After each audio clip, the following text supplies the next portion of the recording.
പരിശുദ്ധമായ റബീഉൽ അവ്വലാണല്ലോ വരുന്നത്. നമ്മൾ ഏറ്റവും സ്നേഹിക്കാൻ വേണ്ടി കടപ്പെട്ട അഷ്റഫുൽ ഖൽഖ് മുഹമ്മദുർ റസൂലുള്ളാഹി സ്വല്ലല്ലാഹു അലൈഹി വസല്ലമ തങ്ങളുടെ ആ പുണ്യമാക്കപ്പെട്ട ജന്മദിനം നമ്മളിലേക്ക് വരുമ്പോൾ നമ്മൾ ഏതെങ്കിലും ഒരു വിധത്തിൽ മുത്തുനബിയെ സന്തോഷിപ്പിക്കണ്ടേ?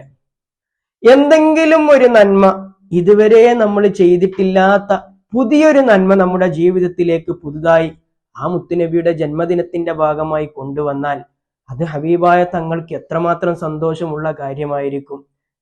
എത്രയോ നന്മകൾ നമുക്ക് ചെയ്യാനുണ്ട്.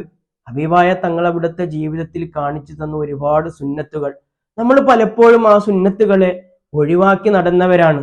എന്നാൽ ഈ പരിശുദ്ധ റബീഉൽ അവ്വലിൽ എൻ്റെ ജീവിതത്തിൽ പുതിയൊരു മാറ്റം എന്ന നിലക്ക് ഹബീബായ തങ്ങളെ സന്തോഷിപ്പിക്കാൻ വേണ്ടി ഏതെങ്കിലും ഒരു സുന്നത്ത് നമ്മുടെ നിത്യജീവിതത്തിലേക്ക് കൊണ്ടുവരാൻ നമുക്ക് ശ്രമിച്ചൂടെ? അള്ളാഹു തൗഫീഖ് നൽകട്ടെ.